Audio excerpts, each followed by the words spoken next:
Rupees जो है ये फ्लड में दिए जाएंगे, यानी 71 करोड़ हिंदुस्तानी रुपीस जो है ये फ्लड में दिए जाएंगे जिन लोगों को नुकसानात हुए हैं। मिसाल के तौर पर कुछ लोगों के जो है जानवर मर चुके हैं, कुछ लोगों के जो घर हैं वो तबाह हो चुके हैं भारतीय पंजाब में। फिर उसके अलावा कुछ लोगों की फैमिलीज़ की डेथ्स हो गई हैं, क्योंकि जब ये सैलाब आ रहे थे वो लोग सो रहे थे, उनको पता नहीं लगा, रात के टाइम उनकी डेथ्स हो गई। तो इंडिया की गवर्नमेंट ने फैसला किया कि वो 710 मिलियन यानी 71 करोड़ रुपए की जो मालियत की इनकम है, अमाउंट है, वो इन लोगों को देगी, ताकि इन लोगों के जो मामलात हैं वो सॉल्व हों और ये लोग जितना जल्दी हो सके दोबारा से रिकवर करें। क्योंकि मैं आपको बताऊं, फ्लड के बाद दोबारा से रिकवर करना इतना आसान नहीं होता। एक आदमी की जमा पूंजी होती है, कई साल उसने मेहनत करके एक फसल लगाई होती है और वो इंतज़ार कर रहा होता है कि उसकी फसल जो है वो जब बड़ी होगी वो उस फसल को काटेगा और फिर वो उस फसल से पैसे कमाएगा शहर में जाके। अब कई लोगों के हज़ारों हेक्टर्स और जो उनकी घरों की जो खेत है वो पूरे के पूरे खेत तबाह हो चुके हैं। तो लोगों की साल भर की जो मेहनत है वो तबाह हो चुकी है। अब प्रॉब्लम इंडिया में एक और आएगा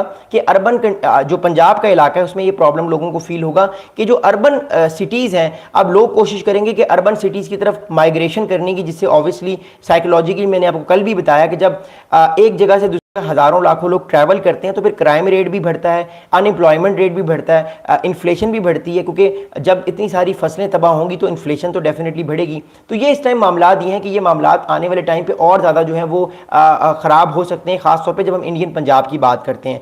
ओवरऑल इंडिया में जो नॉर्थ का इलाका है वो हिट हुआ है और इंडियन पंजाब हिट हुआ है। इसके अलावा राजस्थान या डिफरेंट जो मिडिल या सेंट्रल स्टेट है इंडिया की हिट नहीं हुई, क्योंकि ये पानी का भाव सारा नॉर्थ से दिल्ली से फिर पाकिस्तान की तरफ जाता है। या जो इंडियन हेल्ड कश्मीर है, श्रीनगर है, लद्दाख है, इन इलाकों में भी बड़ा नुकसान हुआ है। मैं उमर अब्दुल्ला साहब जो इस टाइम बहुत इंपॉर्टेंट लीडर हैं इंडियन कश्मीर के, उन्होंने एक इंपॉर्टेंट ट्वीट भी किया, मैं आपको थोड़ी देर में उनका ट्वीट भी सुनाता हूं।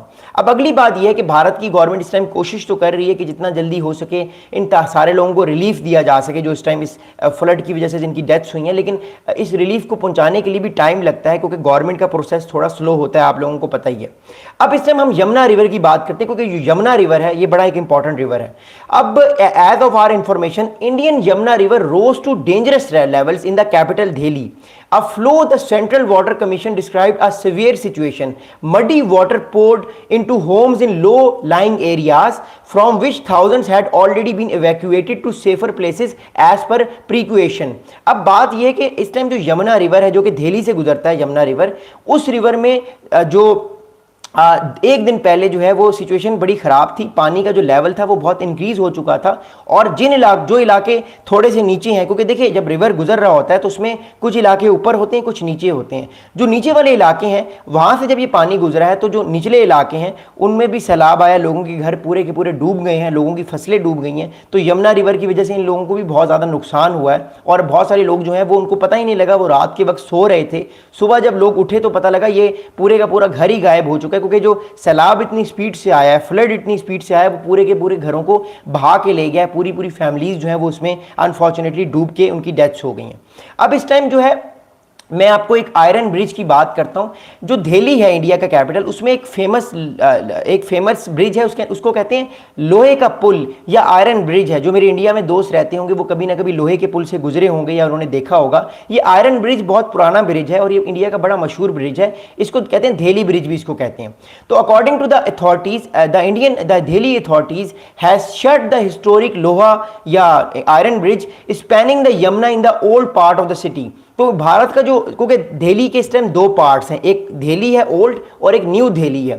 तो जो पुराना दिल्ली है, जो न्यू दिल्ली के साथ वाला इलाका है जो कि इतना मॉडर्न नहीं है, वहां पे जो है ये जो लोहे का ब्रिज है, इस ब्रिज के पास से भी यमुना रिवर का पानी का भाव बहुत ज़्यादा इंक्रीज था और कहा जा रहा था कि ये लोहे का जो आयरन ब्रिज है ये भी पूरा डूब सकता है, लेकिन थैंक गॉड ऐसा नहीं हुआ। लेकिन खतरा तो था इसको डूबने का, इसलिए इस वजह से जो आयरन ब्रिज था इसको कुछ देर के लिए दिल्ली की जो अथॉरिटीज़ हैं उन्होंने बंद कर दिया था कि कल ये ना हो कल को कि ये जो ब्रिज है ये ब्रिज ऊपर हो जाए और ये ब्रिज जो है मोर इंपॉर्टेंटली इसके ऊपर पानी आ जाए और लोगों की डेथ्स हो जाए, क्योंकि लोग यहाँ से गुजरते हैं। अब श्रीनगर की तरफ मैं जाता हूँ जो कि इंडियन हेल्ड कश्मीर है। अब श्रीलंका में इस टाइम सिचुएशन बड़ी वर्स है, लद्दाख में सिचुएशन इस टाइम बड़ी वर्स है, क्योंकि ये इलाके डायरेक्टली हिट होते हैं हिमालयाज से। According to the sources, the residence areas were flooded in Srinagar after a breach of the Jhelum river embankment, while 9,000 people have been evacuated in Budgram, the local commissioner said. अब जो श्रीनगर का इलाका है और बडग्राम का इलाका है, इस इलाके में इस टाइम सैलाब जो है, फ्लड जो है वो बड़ी पीक पे है, क्योंकि जो झेलम का दरिया है, दरियाए झेलम, वो वहीं से गुजरता है, फिर पाकिस्तान में आगे ये दरिया जाता है।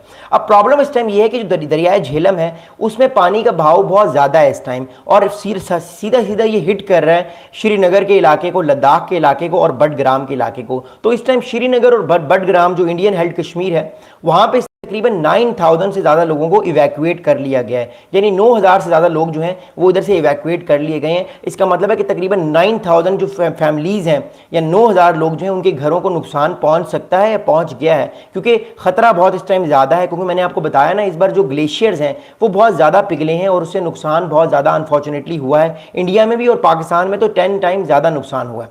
अब इसके अलावा वो उमर अब्दुल्ला साहब जो हैं वो जम्मू एंड कश्मीर के चीफ मिनिस्टर हैं। उमर अब्दुल्ला साहब ने रिसेंटली एक बहुत इंपॉर्टेंट ट्वीट किया है। मैं उस ट्वीट को आपको पढ़ता हूं, क्योंकि मैंने आपको बताया ना मैं ट्विटर यूज़ करता हूं, तो मैं जितने भी पॉलिटिकल लीडर्स होते हैं दुनिया में उनके मैं ट्विटर को एनालाइज करता हूं, उनको मैं देखता हूं वो क्या बातें कर रहे हैं। उमर अब्दुल्ला साहब ने रिसेंटली एक ट्वीट किया है एक्स पे यानी ट्विटर पे। He said that the Jhelum is climbing but at much slower rate than was feared. The administration is not going to lower its guards, we continue to monitor the situation very closely. तो उमर अब्दुल्ला साहब ने कहा है कि झेलम का जो river है वो अभी इतना ज़्यादा, उसका पानी का बहाव इतना ज़्यादा नहीं है। भारत के लोग एंटिसिपेट ये कर रहे थे, जो इंडिया जो कश्मीर में लोग हैं वो ये एंटिसिपेट कर रहे थे कि जो झेलम का पानी का बहाव है वो ज़्यादा होगा, लेकिन इतना ज़्यादा नहीं हुआ। लेकिन उसके बावजूद कश्मीर की जो इस टाइम जो गवर्नमेंट है वो कोशिश कर रही है, एडमिनिस्ट्रेशन कोशिश कर रही है कहीं ना कहीं अपनी आप इवैक्यूएशन लोगों की करवा लें। अगर सैलाब नहीं भी आता तो ऑलरेडी लोग अपनी सेफ्टी के लिए उन जगहों से दूर चले जाएं, क्योंकि अगर सैलाब आ जाएगा तो उनकी जानों को खतरा हो सकता है। आगे जो है वो हम रेस्क्यू मिशन की बात करते हैं, क्योंकि इस टाइम जो दिल्ली गवर्नमेंट है और जो टोटल इंडिया की सारी स्टेट्स हैं वो कोशिश कर रही हैं कि रेस्क्यू किया जाए लोगों को ज़्यादा से ज़्यादा, क्योंकि अगर रेस्क्यू पहले नहीं किया जाएगा तो लोगों की डेथ्स बहुत ज़्यादा हो सकती हैं। According to the news agency, the rescuers searches for the people trapped under debris